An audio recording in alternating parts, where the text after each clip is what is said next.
Épître de saint Paul aux Galates.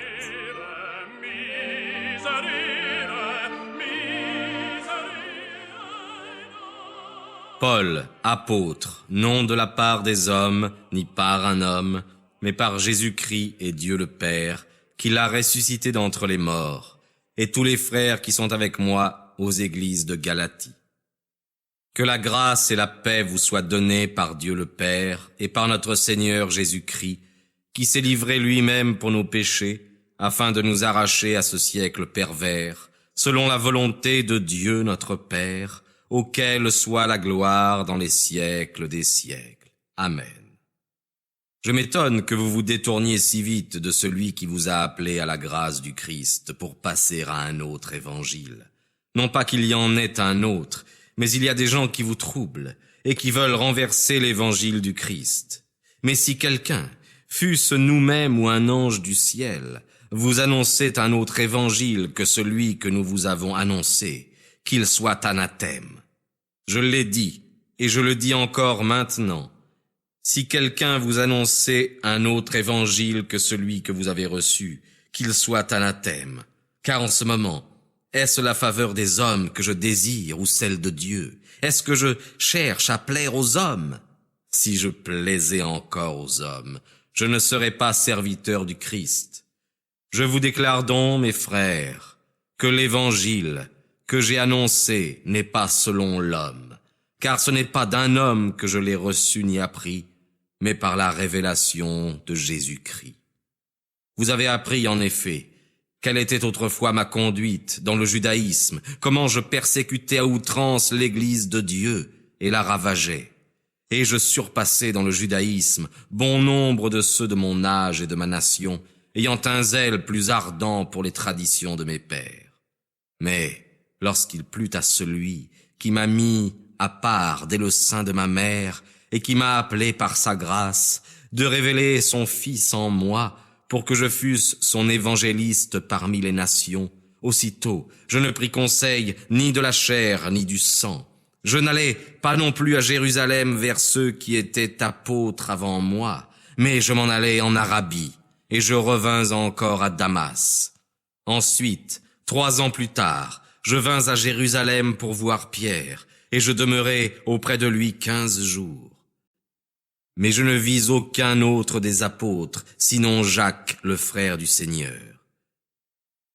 Dans ce que je vous écris, je proteste devant Dieu que je ne mens pas. J'allai ensuite dans les régions de la Syrie et de la Cilicie.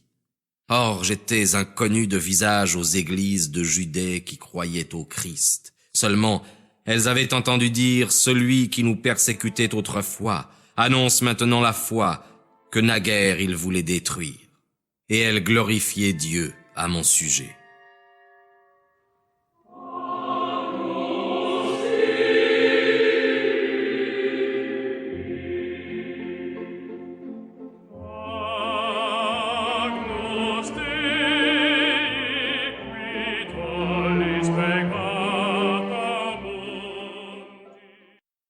Ensuite, 14 ans après, je montai de nouveau à Jérusalem avec Barnabé. Je pris aussi Tite avec moi. Or j'y montai d'après une révélation, et je leur exposai l'évangile que je prêche parmi les gentils. Je l'exposai en particulier à ceux qui paraissaient être les plus considérés, afin de ne pas courir ou de n'avoir pas couru en vain. Et même Tite, qui était avec moi et qui était païen, ne fut pas obligé de se faire circoncire. Et la considération des faux frères qui s'étaient introduits par surprise et qui s'étaient glissés parmi nous pour épier la liberté que nous avons en Jésus-Christ afin de nous réduire en servitude, ne nous fit pas consentir, même un instant, à nous soumettre à eux, afin que la vérité de l'Évangile fût maintenant parmi vous. Quant à ceux qui paraissent être les plus considérés, ce qu'ils ont été autrefois ne m'importe pas. Dieu ne fait pas acception des personnes. Ceux, dis-je, qui paraissaient les plus considérés, ne me communiquèrent rien. Mais, au contraire, ayant vu que la charge de prêcher l'Évangile aux incirconcis m'avait été confiée, comme à Pierre celle de le prêcher aux circoncis, car celui qui a agi efficacement dans Pierre pour le rendre apôtre des circoncis a aussi agi efficacement en moi pour me rendre apôtre des gentils. Jacques, Céphas et Jean, qui paraissaient être les colonnes de l'Église, ayant reconnu la grâce qui m'avait été accordée, nous donnèrent la main à moi et à Barnabé en signe d'union, afin que nous allassions, nous vers les païens et eux vers les circoncis. Seulement, nous devions nous souvenir des pauvres, ce qu'aussi j'ai eu grand soin de faire. Mais lorsque Céphas vint à Antioche, je lui résistai en face, parce qu'il était répréhensible. En effet, avant l'arrivée de quelques personnes envoyées par Jacques, il mangeait avec les païens. Mais quand elles furent venues, il se retira et se tint à l'écart, craignant ceux de la circoncision. Et les autres Juifs usèrent de la même dissimulation que lui, de sorte que Barnabé aussi fut entraîné dans cette dissimulation. Mais quand je vis qu'il ne marchait pas droit selon la vérité de l'Évangile, je dis à Céphas, en présence de tous, « Si toi, qui es juif, tu vis à la manière des païens et non comme les Juifs, pourquoi forces-tu les païens de judaïser? Nous sommes juifs de naissance et non pécheurs d'entre les païens. Sachant cependant que l'homme n'est pas justifié par les œuvres de la loi, mais par la foi en Jésus-Christ, nous avons nous-mêmes cru en Jésus-Christ pour être justifiés par la foi au Christ et non par les œuvres de la loi, parce que nulle chair ne sera justifiée par les œuvres de la loi. Mais si, en cherchant à être justifiés dans le Christ, nous sommes aussi nous-mêmes trouvés pécheurs, le Christ sera-t-il donc ministre du péché? Loin de là. Car si je rebâtis les choses que j'ai détruites, je me constitue prévaricateur. En effet, par la loi je suis mort à la loi afin de vivre pour Dieu. Avec le Christ, j'ai été cloué à la croix, et je vis. Non, ce n'est plus moi, mais c'est le Christ qui vit en moi. Et si je vis maintenant dans la chair, je vis dans la foi au Fils de Dieu qui m'a aimé et qui s'est livré lui-même pour moi. Je ne rejette pas la grâce de Dieu, car si la justice s'acquiert par la loi, le Christ est donc mort en vain.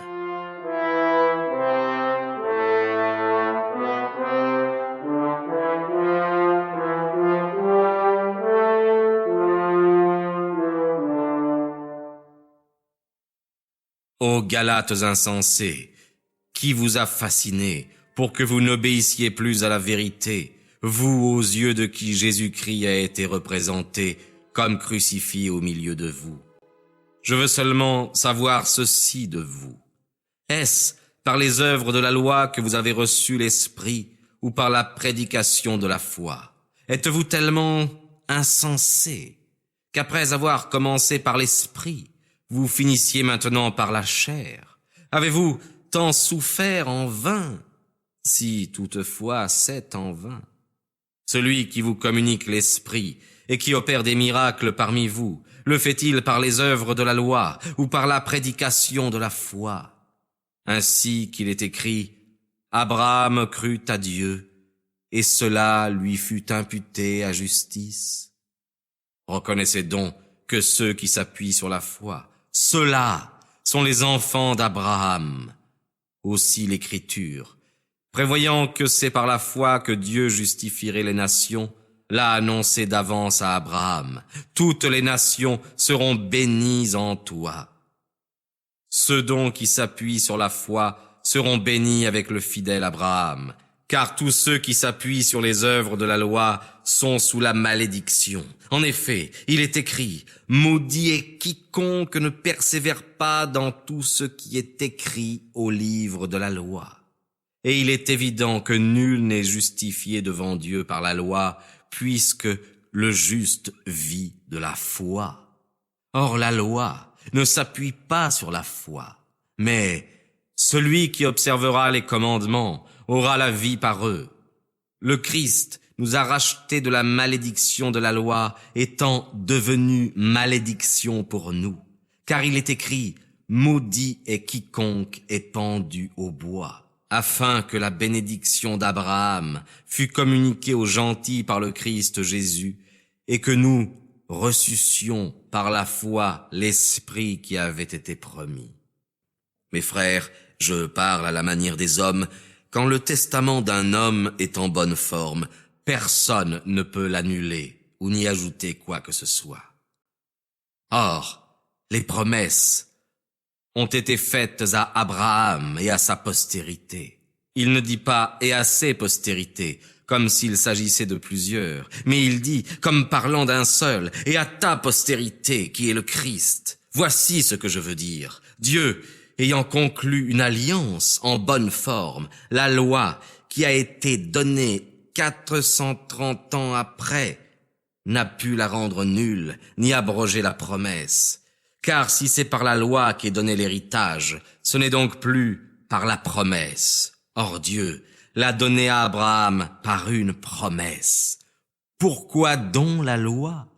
Elle a été établie à cause des transgressions, jusqu'à ce que vint la postérité à qui la promesse avait été faite. Cette loi a été promulguée par les anges et par l'entremise d'un médiateur. Or, un médiateur n'est pas le médiateur d'un seul, et Dieu est un seul. La loi est-elle donc opposée aux promesses de Dieu? Loin de là.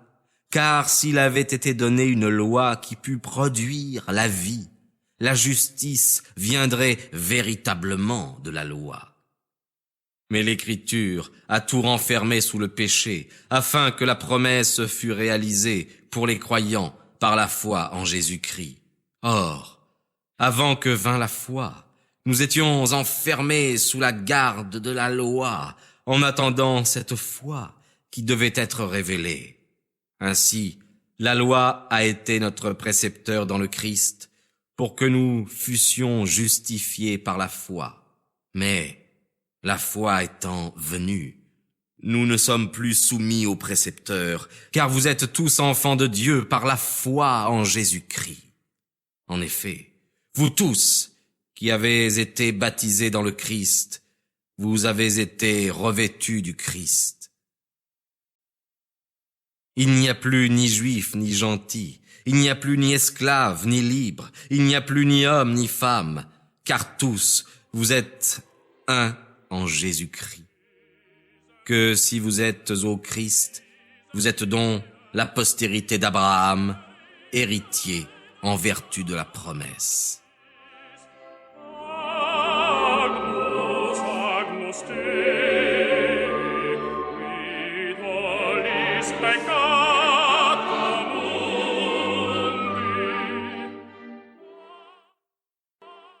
Or je dis, tant que l'héritier est enfant, il ne diffère en rien d'un esclave, quoiqu'il soit le maître de tout. Mais il est sous des tuteurs et des curateurs, jusqu'au temps marqué par le Père. Ainsi nous-mêmes, lorsque nous étions enfants, nous étions sous l'esclavage des rudiments du monde. Mais lorsque fut venue la plénitude des temps, Dieu a envoyé son Fils, formé d'une femme, assujetti à la loi, pour qu'il rachetât ceux qui étaient sous la loi, pour que nous reçussions l'adoption des fils. Et parce que vous êtes fils, Dieu a envoyé dans vos cœurs l'esprit de son Fils, qui crie « Abba, Père ». Ainsi, nul n'est plus esclave, mais fils. S'il est fils, il est aussi héritier par la grâce de Dieu. Mais alors, ne connaissant pas Dieu, vous serviez des êtres qui ne sont point Dieu par leur nature. Mais maintenant que vous connaissez Dieu, bien mieux, que vous êtes connus de Dieu, comment retournez-vous vers ces pauvres et faibles rudiments auxquels vous voulez de nouveau vous asservir? Vous observez les jours et les mois et les temps et les années. Je crains pour vous d'avoir peut-être travaillé en vain parmi vous. Soyez comme moi, car moi aussi je suis comme vous. Frères, je vous en prie, vous ne m'avez offensé en rien. Vous savez que je vous ai annoncé autrefois l'évangile dans l'infirmité de la chair, et que l'épreuve à laquelle vous mettez ma chair ne vous a inspiré ni mépris, ni dégoût, mais vous m'avez reçu comme un ange de Dieu, comme le Christ Jésus. Où est donc votre bonheur d'alors? car je puis vous rendre témoignage que, s'il eût été possible, vous vous seriez arraché les yeux pour me les donner. Suis-je donc devenu votre ennemi en vous disant la vérité? Ils sont zélés pour vous, mais non d'un bon zèle. Ils veulent vous séparer de moi, afin que vous soyez zélés pour eux. Il est bon que vous ayez toujours du zèle pour le bien, et non pas seulement lorsque je suis présent parmi vous. Mes petits enfants, pour qui j'éprouve de nouveau les douleurs de l'enfantement, jusqu'à ce que le Christ soit formé en vous. Je voudrais être près de vous en ce moment, et changer de langage, car je suis en perplexité à votre sujet. Dites-moi, vous qui voulez être sous la loi, n'avez-vous pas lu la loi? Car il est écrit qu'Abraham eut 2 fils, l'un de l'esclave et l'autre de la femme libre. Mais celui de l'esclave naquit selon la chair, et celui de la femme libre naquit en vertu de la promesse. Cela a été dit par allégorie, car ces femmes sont 2 alliances. L'une sur le mont Sina, qui enfante pour la servitude, et c'est Agar, car Sina est une montagne d'Arabie, qui correspond à la Jérusalem d'à présent, laquelle est esclave avec ses enfants. Mais la Jérusalem d'en haut est libre, et c'est notre mère. En effet, il est écrit, « Réjouis-toi, stérile, qui n'enfante pas. Éclate, pousse des cris de joie, toi qui ne deviens pas mère, parce que les enfants de la délaissée sont plus nombreux que ceux de la femme mariée. Pour nous, mes frères, nous sommes, comme Isaac, les enfants de la promesse, et de même qu'alors celui qui était né selon la chair persécutait celui qui était né selon l'esprit, ainsi en est-il encore maintenant. Mais que dit l'Écriture?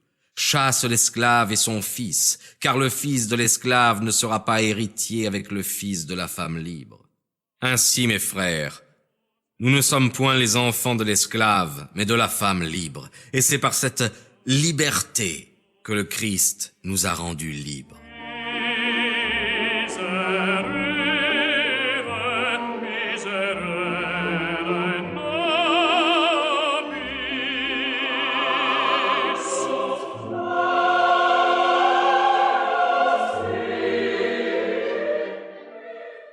Demeurez ferme, et ne vous laissez pas mettre de nouveau sous le joug de la servitude. Voici, moi, Paul, je vous dis que si vous vous faites circoncire, le Christ ne vous servira de rien. Et je déclare encore à tout homme qui se fait circoncire qu'il est tenu de pratiquer toute la loi. Vous êtes entièrement séparés du Christ, vous qui cherchez la justification dans la loi. Vous êtes déchus de la grâce. Pour nous, c'est de la foi que nous attendons, par l'Esprit, l'espérance de la justice. Car dans le Christ Jésus, ni la circoncision, ni l'incirconcision n'a de valeur, mais la foi qui agit par la charité. Vous courriez bien. Qui vous a arrêté pour vous empêcher d'obéir à la vérité? Cette suggestion ne vient pas de celui qui vous appelle. Un peu de levain aigrit toute la pâte. Pour moi, j'ai cette confiance en vous, dans le Seigneur, que vous n'aurez pas d'autres sentiments, mais celui qui vous trouble en portera la peine, quel qu'il soit. Et moi, mes frères, si je prêche encore la circoncision, pourquoi suis-je encore persécuté? Le scandale de la croix est donc anéanti. Plût à Dieu que ceux qui vous troublent fussent même mutilés, car vous, frères, vous avez été appelés à la liberté. Seulement, ne faites pas de cette liberté une occasion pour la chair, mais soyez, par une charité spirituelle, les serviteurs les uns des autres. Car toute la loi est accomplie dans une seule parole. Tu aimeras ton prochain comme toi-même. Mais si vous vous mordez et vous mangez les uns les autres, prenez garde que vous ne soyez consumés les uns par les autres. Je dis donc, marchez selon l'esprit, et vous n'accomplirez point les désirs de la chair, car la chair convoite contre l'esprit, et l'esprit contre la chair. En effet, ils sont opposés l'un à l'autre, pour que vous ne fassiez pas tout ce que vous voudriez. Si vous êtes conduits par l'esprit, vous n'êtes point sous la loi. Or les œuvres de la chair sont manifestes. C'est la fornication, l'impureté, l'impudicité, la luxure, l'idolâtrie, les maléfices, les inimitiés, les querelles, les jalousies, les animosités, les rixes, les dissensions, les factions, l'envie, les meurtres, l'ivrognerie, les débauches et les choses semblables, dont je vous prédis, comme je l'ai déjà fait, que ceux qui les commettent ne seront point héritiers du royaume de Dieu. Mais les fruits de l'esprit sont la charité, la joie, la paix, la patience, la bénignité, la bonté, la longanimité, la douceur, la foi, la modestie, la continence, la chasteté. Contre de pareilles choses, il n'y a pas de loi. Or ceux qui sont au Christ ont crucifié leur chair avec ses passions et ses convoitises. Si nous vivons par l'esprit, marchons aussi selon l'esprit. Ne devenons pas avides d'une vaine gloire, nous provoquant les uns les autres et nous portant mutuellement envie.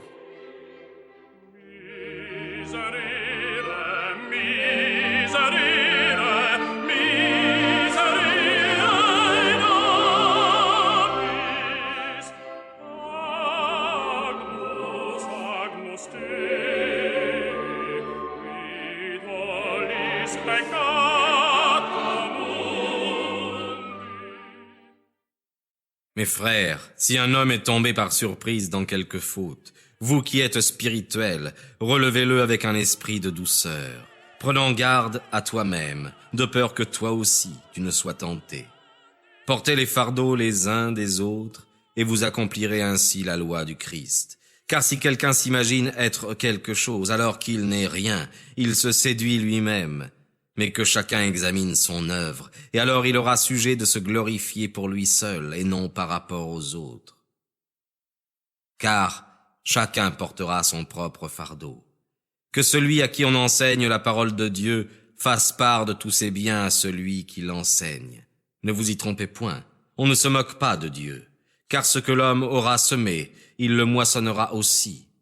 Celui qui sème dans sa chair moissonnera de la chair la corruption. Mais celui qui sème dans l'esprit moissonnera de l'esprit la vie éternelle. Ne nous lassons pas de faire le bien, car le moment venu, nous moissonnerons si nous ne nous lassons pas. C'est pourquoi, pendant que nous en avons le temps, faisons du bien à tous, mais surtout à ceux qui sont de la famille et de la foi. Voyez en quel caractère je vous ai écrit de ma propre main. Tous ceux qui veulent plaire selon la chair vous obligent à vous faire circoncire, uniquement afin de n'être pas persécutés pour la croix du Christ. Car ceux-là même qui sont circoncis n'observent point la loi, mais ils veulent vous faire circoncire afin de se glorifier dans votre chair. Pour moi, à Dieu ne plaise que je me glorifie, si ce n'est dans la croix de notre Seigneur Jésus-Christ, par qui le monde est crucifié pour moi, comme je le suis pour le monde. Car dans le Christ Jésus, ce n'est pas la circoncision qui sert à quelque chose, ni l'incirconcision, mais la nouvelle créature. Tous ceux qui suivront cette règle, que la paix et la miséricorde soient sur eux et sur l'Israël de Dieu. Que personne à l'avenir ne me cause de la peine, car je porte sur mon corps les stigmates du Seigneur Jésus. Que la grâce de notre Seigneur Jésus-Christ soit avec votre esprit, mes frères. Amen.